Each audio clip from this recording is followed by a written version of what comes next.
কথায় আছে সাবধানতার কোনো মার নেই। অর্থাৎ আমরা যদি সতর্ক থাকি তাহলে অনেক সময় অনেক বিপদ থেকে রক্ষা পাওয়া যায় এবং সমস্যার সৃষ্টি কম হয়। আমাদের সবার ক্ষেত্রে সাবধানতা, সতর্কতা খুবই জরুরি।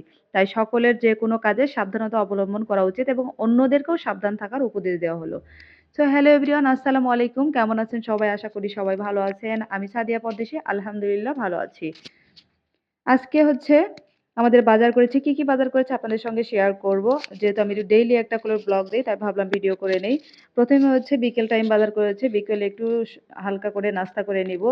চা রেডি করতেছি, দুধ চা। সুন্দর করে দুধ চা কিন্তু আমাদের কম বেশি সবারই প্রিয়। বিকেলে যেহেতু বিকেলে ভীষণ মজা লাগে আমার কাছে চা খেতে। আগে তেমন অভ্যাস ছিল না। এখন ধীরে খেতে একটা বদঅভ্যাসে পরিণত হয়েছে। সবারই দুধ চা লাগবেই। যাই হোক, চাটা খেয়ে তারপরে হচ্ছে আমরা কাজ শুরু করে দিব। এদিকে বেবিদের ওর আব্বু হচ্ছে খাইয়ে দিচ্ছে চা আর লুডুস। আর আমরা মুড়ি মেখে খেয়ে তারপরে হচ্ছে কাজ শুরু করে দিচ্ছি। আসলে বাবা-মা খুব আদর যত্ন সহকারে ছোটবেলা থেকে আমাদের মানুষ করে। সেই বাবা-মাকে আমরা বড় হয়ে বুঝি না, অবহেলা করি। আসলে এটা আমাদের ঠিক না। বড় হয়ে বাবা-মাকে আমাদের হচ্ছে আমাদের যেভাবে মানুষ করেছে সেভাবে সেবা যত্ন করা উচিত।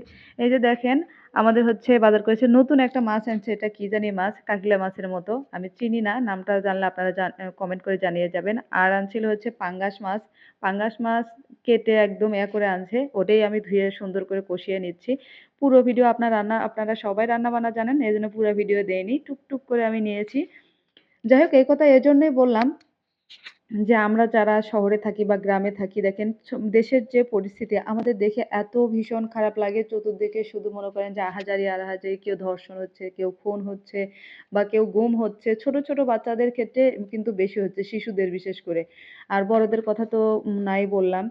দেশের যে কি অরাজকতা পরিস্থিতির সৃষ্টি হয়েছে তাই আমাদের সকলকেই সাবধানতা অবলম্বন করে চলতে হবে। সাবধানতা অবলম্বন করলে অবশ্যই বিপদ থেকে রক্ষা পাওয়া যায়। আল্লাহ যে নসিবে রাখবে সেটা তো হবেই। তারপরেও আমাদের কিন্তু সাবধানতা অবলম্বন করে চলা উচিত।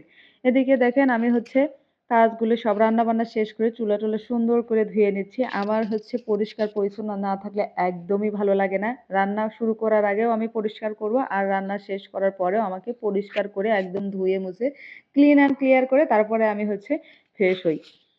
যাই হোক চুলা পরিষ্কার করা শেষ, চুলার স্ট্যান্ডগুলো পরিষ্কার করে নিচ্ছি। এদিকে হচ্ছে আপনারা সবাই যে যেখানে থাকেন না কেন বাচ্চাদের অবশ্যই দেখে রাখবেন আর বড়রা খুবই সাবধানতা অবলম্বন করে চলাফেরা করবেন। আমাদের নিঃশ্বাসের আসলে বিশ্বাস নাই এমনটা আমি এটা তো জানি। তারপরে এমনটা হয়েছে বর্তমান যে পরিস্থিতিতে আছি। এদিকে আমি কাজের ফাঁকে আমার হচ্ছে দেখতেই হবে আমার বেবিরা কি করে। আমি যেহেতু শহরে বাসায় থাকি, আমার বেবিদের ধরার মতো কেউ নেই। একা হচ্ছে কেয়ার করতে হয় বেবিদের নিয়ে সংসার, সন্তান। আমি সবকিছু মিলিয়ে একদম হিমশিম খেয়ে যাই। তারপরে কন্ট্রোল দেওয়ার জন্য ওদেরকে একটু মাঝে মোবাইল দিয়ে রাখি আর কাজ করি।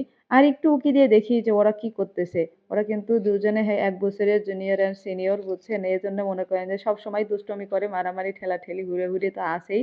এজন্য মোবাইল দিয়ে একটু চুপ করে রাখি যেহেতু ওদের খেলার সঙ্গীও নাই আর ওর আব্বু অনেক ব্যস্ত থাকে। স্কুল থেকে এসে মনে করেন যে এখন এসএসসি পরীক্ষার ডিউটি চলতেছে। সেগুলোর মনে করেন যে স্টুডেন্ট পড়ায়, প্রাইভেট পড়ায় সেগুলো হচ্ছে প্রশ্ন করতে হয়, খাতা কাটতে হয় পরীক্ষা নিয়ে। অনেক ব্যস্ত থাকে। তার মাঝেও আমাদের যে অনেক সময় দেয়। ও যদি সহযোগিতা না করতো আমরা মনে করেন যে অনেক একদম অসহায় হয়ে পড়তাম। আমাদের কেউ নেই এখানে। আর শহরের যে বাসায় থাকি মনে করেন যে এখানে কাজের লোক তেমন একটা পাওয়া যায় না। এদিকে মনে করেন যে রান্নাবান্না শেষ করে তারপরে ভাবলাম এটা দুপুরে একটু কি করি, মাছের তরকারি আছে আর একটু হচ্ছে বাদাম ভর্তা করব। বাদাম ভর্তা কিন্তু আমার খেতে ভীষণ মজা লাগে। আপনাদের কেমন লাগে জানি না। যদি বাদাম ভর্তা ভালো লাগে অবশ্যই কমেন্ট করে জানিয়ে যাবেন। এই যে বাদাম ভর্তা খেতে মজা কিন্তু বাটতে অনেক কষ্ট হয়। তো যাই হোক সবাই ভালো থাকবেন, সুস্থ থাকবেন, সাবধানে